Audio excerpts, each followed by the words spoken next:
இந்த தக்காளி கண்டெல்லாம் காய்க்க தொடங்குற டைமே அப்படியே ஆயுசு முடிஞ்ச மாதிரி ஆயிருச்சு. இந்த காத்தோட காத்தா இது அப்படியே போயிட்டுருச்சு. இது ஃபுல்லாவே இங்க சரியான மாதிரி காத்து. இப்போ 2 நாளைக்கு முந்தி மாதிரி தான். ஸோ இன்னைக்கு தான் நான் வீடியோ அப்லோட் பண்றேன். எந்த மாதிரி இருந்துச்சுன்னு பாருங்க.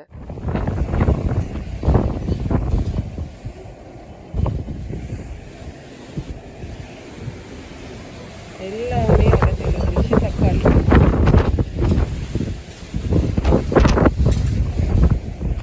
So hi everyone. இந்த வீடியோவில் நாங்கள் பார்க்க போகிறது டிஐஎம்எல் ஒரே ஒரு டே இன் மை லைஃப் vlog மாதிரி தான். ஸோ அதே மாதிரி தான் இது இருக்க போகுது. ஃபுல்லாகவே பிஸியான ஒரு நாள், முழு நாளுமே மாதிரி வெளியவே தான் போச்சு. ஸோ அந்த மாதிரியான ஒரு நாளில் என்னென்ன வேலையெல்லாம் நான் செஞ்சுட்டு இருந்தேன்னு சொல்கிறது இல்லை நான் உங்களுக்கு ஷேர் பண்ண போகிறேன். ஃபர்ஸ்ட்டுக்கே நீங்கள் பார்த்தது என்னென்னா, இங்கே காற்று அந்த மாதிரி காற்று நான் நாட்டி வச்சிருந்த மரங்கள் எல்லாமே மாதிரி அப்படி அப்படியே சரிஞ்சிருச்சு. ஸோ அதெல்லாம் சரி பண்ணி எடுத்துட்டேன்னா, அது இல்லாமல் அடுத்தடுத்த விஷயங்கள் எல்லாம் உங்களோட நான் ஷேர் பண்ணுறேன்.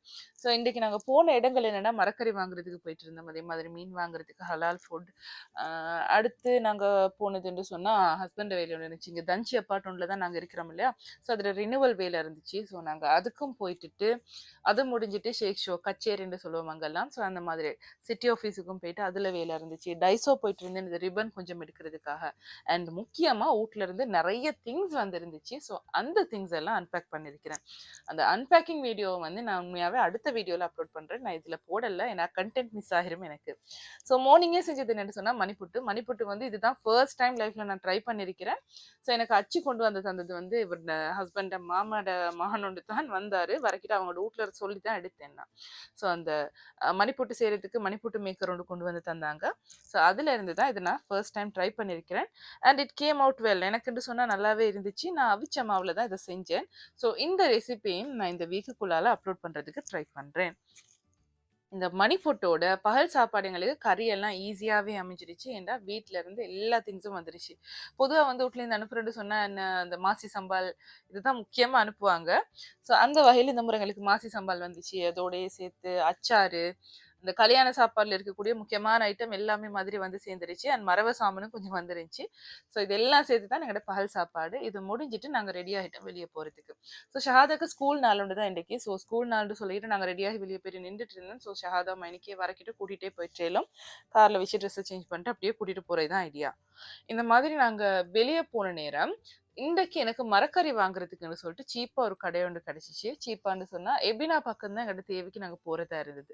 ஸோ எபினால தான் இந்த கடை இருந்துச்சு. வெளியே பார்க்கிட்ட வந்து சின்ன சின்ன கடைகள் மாதிரி தான் இதெல்லாம் வெளியே தெரியுது. ஆனால் உள்ளுக்கு போனால் தான் எவ்வளோ பெரிய ஷாப்புன்னு சொல்லி விளங்குது.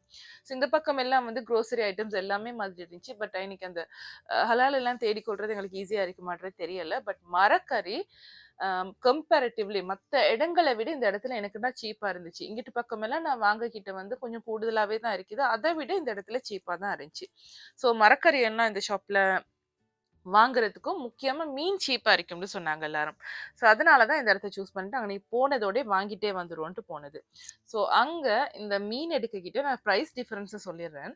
பொதுவா நான் இந்த பக்கம் இருந்து எடுக்கக்கிட்ட நான் இப்போ ரீசெண்டா ஒரு லாஸ்ட் வீக் மாதிரி நான் எடுத்திருந்தேன். இதே ஃபிஷ் நான் எடுக்கிட்டு வந்து 700 மாதிரி வரும். ஆனா இந்த இடத்துல 450 தான் வருது இந்த ஃபிஷ்ஷுக்கு. ஸோ பெரிய ஒரு டிஃபரன்ஸ் அரௌண்ட் 200 மாதிரி டிஃபரன்ஸ் வருது. ஸோ அந்த 200 டிஃபரன்ஸ்ன்றது பெரிய விஷயம் தான். போற டைமுக்கு சரி வாங்கி கொண்டுன்னு சொன்னா நல்லா இருக்கும். ஸோ இந்த மீன் வாங்குற நேரத்துல துப்புராக்கி கம்ப்ளீட்டா கிளீன் பண்ணி தான் இந்த இடத்துல குடுக்குறாங்க. ஏன்னா எல்லா இடத்துலயுமே மாதிரி எங்களுக்கு கிளீன் பண்ணி தருவாங்களான்னு கேட்டா இல்ல. பட் இந்த இடத்துல கிளீன் பண்ணி குடுத்துடுறாங்க. ஜப்பான் வந்து பொதுவாவே இந்த கடல்வாழ் உயிரினங்கள், மீன்களுக்கெல்லாம் ஃபேமஸான ஒரு நாடு. இத தான் வந்து மெயின் சாப்பாடாவே அவங்க எடுத்துக்கொள்வாங்க. ஸோ அந்த வகையில வந்து நெறைய வெரைட்டீஸ் இருக்கும். அண்ட் கலர்ஃபுல்லா இருக்கும் மீனெல்லாம் வாங்க போற இடங்கள்ல பார்த்தீங்கன்னா. சுஷின்னு சொல்றதே இவ்வளோ விசேஷம்னு நெறைய பேருக்கு தெரிஞ்சிருக்குன்னு நெனைக்கிறேன். ஸோ இங்க நான் பார்த்த ஃபிஷ் எதுன்னு சொன்னா இதுதான்.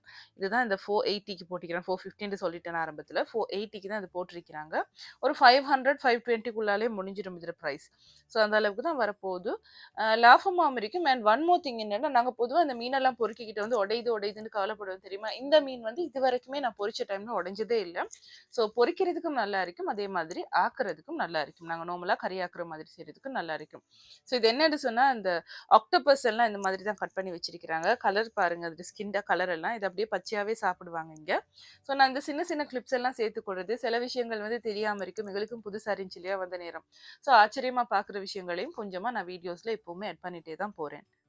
இங்க மீன் பாக்கெட் வந்து இப்ப நான் எடுத்த மீன் இருக்குது இல்லையா? அதிலேயே பெரிய சைஸ் மீன் எல்லாம் உள்ளுக்கு ஸ்டோர் பண்ணி வச்சிருந்தாங்க. ஸோ அதுதான் இதுல ஒண்ணு கொண்டு வந்து காட்டினது. ஸோ இது வந்து நாங்க 3 எடுத்துக்கிட்டு இதுல பெருசு எடுக்கையல்ன்னு சொல்லிட்டு பெருசுன்னு சொன்னா இது 2500 yen ஒரு ஃபிஷ்ட பிரைஸ். அதுவே இங்க அந்த சின்ன சைஸ்ல எடுத்துக்கிட்டு வந்து 3 எடுக்கையிலும். பட் எனக்குன்னு சொன்னா சின்னது ஓகே. நான் அதுல தான் 3 எடுத்திருந்தேன். 3யும் வேற வேற இதா வெட்டிட்டு, வேற இதா கிளீன் பண்ணி செப்பரேட்டா பேக்ஸ்ல போட்டு தருவாங்க. ஸோ ஈஸியா இருக்கும். எங்களுக்கும் அடுத்தடுத்த முறைக்கு குக் பண்ண எடுக்கிறதுக்குன்னு சொன்னாலும், பேக் பண்ணிட்டு இருக்க வேண்டிய அவசியம் இருக்காது. அப்படியே எடுத்து போட்டுட்டு குக் பண்ணிற இயலும்.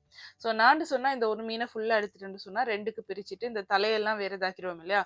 அந்த பீஸ் எல்லாம் குக் பண்றதுக்கு, கிரேவி செய்றதுக்கும் நல்ல பீசஸ் இருக்கும் இல்லையா? சென்டர்ல வரும். ஸோ அத அப்படியே எடுத்துருவேன் நான் பொரிச்சு எடுக்கிறதுக்கு. ஸோ இந்த மாதிரி தான் நான்டா யூஸ் பண்றது. ஸோ இங்க உள்ளுக்கெல்லாம் இந்த மாதிரி தான் இருந்துச்சு. அதே நான் சின்ன கிளிப்பிங் கொண்டு எடுத்துக்கொண்டேன். கிளீன் பண்ற இடத்த மட்டுமே. ரன்னிங் வாட்டர்ல தான் ஃபுல்லா கிளீன் பண்றாங்க. உண்மையாவே பார்க்கறதுக்கும் ஆசையா தான் இருந்துச்சு இது எல்லாமே. ஸோ இதெல்லாம் நண்டு இருக்கிற ஏரியா. நண்டு பிரைஸ் அரவுண்ட் 5000 yen மாதிரி போட்டிருந்துச்சு. ஸோ இங்க ஒருத்தர் கண்டுட்டு ஷாதியோட விளையாடிட்டு இருந்தாரு பேசிட்டு. ஸோ ஃபிஷ் எல்லாம் எடுத்து முடிச்சுட்டு நாங்க வூட்டுக்கு வாரதுக்கு ரெடி ஆயிட்டோம். அதுக்கு அடுத்து இருந்த வேலைன்னு சொன்னா, நான் சொல்லியிருந்தேன் இல்லையா ஆல்ரெடி. நாங்க இருக்கிறது தன்ஷி அபார்ட்மெண்ட் ஒன்னு சொல்லிட்டு. ஸோ இந்த அபார்ட்மெண்ட்ல வந்து ரினிவல் இருக்கும் வருஷா வருஷம். ஸோ இந்த ரினிவல் போடுறதுக்காக வேண்டி அதுல லெட்டர் வந்துருந்துச்சு. ஸோ அத நாங்க குடுக்குறதுக்காக அந்த இடத்துக்கு போயிட்டு இருந்தேன். அங்க போனதுக்கு பிறகு அந்த லெட்டர வந்து ஃபுல்லா ஃபில் பண்ணிட்டு, திரும்ப எங்களுக்கு போஸ்ட் பண்ண சொல்லியிருந்தாங்க. ஸோ அத செய்ய வேணும். அதுக்கு அடுத்து இதுதான் இங்க இருக்கக்கூடிய இந்த கச்சேரி எல்லாம் இந்த மாதிரி தான் இருக்கும். ஸோ சேக் ஷோர் போன நேரம் எடுத்த வீடியோ கிளிப் வந்து சின்னதா எடுத்தேன். ஸோ அங்கேயும் சில டாக்குமெண்ட்ஸ் எடுக்க வேண்டியிருக்கும். நாங்க இந்த தன்ஷி அபார்ட்மெண்ட் ரினிவல் ஃபார்ம் குடுக்க கிட்ட. அதோடயே சேர்த்து குடுக்கணும். And then Daiso. டைசோ வந்து சீப்பான திங்ஸ்ன்னு சொல்லிட்டு ஒரு சிலர் நினைக்க இயலும். ஆனா எனக்குன்னு சொன்னா அப்படி இல்ல. நெறைய திங்ஸ் வந்து யூஸ்ஃபுல்லான ஐட்டம்ஸ் தான் இருக்கும். சில நேரங்கள்ல வந்து சில திங்ஸ நாங்க எடுப்போம். பெரிய பிரைஸே குடுத்து எடுத்தாலும் அதே யூஸா தான் இருக்கும். சின்னது குடுத்தாலும் அதே யூஸா தான் இருக்கும். ஸோ அப்படியான திங்ஸ் எல்லாம் வந்து டைசோல எடுக்கிறது என்ன பொறுத்தவரைக்கும் நான் பிரிஃபர் பண்ணுவேன். ஸோ இங்க இதெல்லாம் பேக்கிங் ஐட்டம் எல்லாம் இருந்த இடம். நான் பொதுவா இந்த பேக்கிங்க்குன்னு யூஸ் பண்ணக்கூடிய மேக்ஸிமம் ஐட்டம் இங்க தான் எடுப்பேன். ஸோ இங்க எடுத்துக்கிட்டு வந்து எனக்கு ரீசனபிள் அண்ட் திஸ் ஒன் இது வந்து பின்னின கூட மாதிரி இருந்துச்சு. இது இடியாப்பம் வைக்கிறது சில நேரம் சரி வர மாதிரி இருக்கும். அதான் நானும் எட் பண்ணிருக்கிறேன். வேணும்னா ட்ரை பண்ணி பாருங்க. இந்த இடம் வந்து எனக்கு பிடிச்ச இடம் என்னன்னா இந்த க்ளோத்துக்கு எல்லாமே உடுப்பு தைக்கிறது இந்த button different types off button இருக்கும். அதே மாதிரி இந்த ரிப்பன்ஸ் எல்லாம் அழகழகான ரிப்பன்ஸ் இருக்கும். ஸோ இது எல்லாமே மாதிரி இந்த இடத்துல தான் எடுக்கிறது. இந்த தைக்கிறதுக்குள்ள மணிகள் எல்லாம் இருக்கும் இல்லையா? ஸோ அந்த டெக்கரேட்டிவ் பீசஸ் எல்லாம் இங்க வாங்கிடலாம். ஸோ இத தவிர இந்த திங்ஸ் எங்க வாங்கிடலன்னா சங்கில வாங்கினீங்கன்னு சொன்னாலும் சீப்பா கிடைக்குது. ஸோ அவ்வளவுதான். அது முடிஞ்சுட்டு ஹலால் ஃபுட். இங்க சோகோ பக்கம் இருக்கக்கூடிய ஒரு ஹலால் ஃபுட்டுக்கு தான் இன்றைக்கு போயிட்டு இருந்தேன். ஸோ அங்கனைக்கு கொஞ்சம் திங்ஸையும் வாங்க வேண்டியத வாங்கிட்டு அப்படியே வூட்டுக்கு வந்தாச்சு. ஸோ இவ்வளவுதான் இன்றைக்கு நாள் எங்கிட்ட போனது. விசேஷமா எதுவுமே இல்ல. நாள் முடிஞ்சிருச்சு. போயிட்டு இந்த இடத்துக்கு சூஸ் பண்ணி போறது எதுக்குன்னு சொன்னா, இனி ஹலால் ஃபுட்டும் கிட்ட இருக்கும், லோப்பியா இருக்கும். ஸோ மரக்கறி ஏதாவது வாங்கணும்னா லோப்பியால வாங்கிடலும். அதுக்கு மேல இருக்கக்கூடிய சீரியா, டைஸோ இல்லன்னா சீரியா அந்த ரூ. 100 கடைக்கு வந்து மேல போயிட்டு வாங்கிட்டு வந்துரலும். பக்கத்திலேயே இருக்கும் எவ்ரிடே லோ பிரைஸ்ன்னு சொல்லி. ஸோ அதுலயும் தேவையான திங்ஸ் வாங்கிடலும். ஸோ இது நான் எடுத்தது டைஸோல தான். புள்ளைக்கு வந்து இந்த நம்பர்ஸ் எல்லாம் படிச்சு குடுக்க வேணும். கிளாக்ல டைம் படிச்சு குடுக்கறதுக்காக எடுத்திருக்கிறேன். ஸோ இப்படியான சில திங்ஸ் எல்லாம் யூஸ்ஃபுல்லானது நெறையவே இருக்கும். ரீசனபிளான பிரைஸ்க்கு. ஸோ பார்த்து எடுங்க. இதே மாதிரி இன்னும் திங்ஸ் கொஞ்சம் வாங்கியிருக்கிறேன். ஸோ அது எல்லாமே மாதிரி நான் ஓப்பன் பண்ணிட்டு தனி வீடியோ ஒன்றா போடுறேன். உங்களுக்கு பிடிச்சிருந்துச்சுன்னா நீங்களும் பாருங்க. உங்களோட பிள்ளைகளுக்கும் யூஸ்ஃபுல்லான திங்ஸ் இது மாதிரி சூஸ் பண்ணி வாங்கிக்கோங்க. அப்ப மணியும் வேஸ்ட் ஆகாது பெரிய அளவுக்கு. So thank you so much for watching this video. Keep supporting me by subscribing to this channel and watching all the other videos. மத்த வீடியோஸையும் பாருங்க. Thank you so much.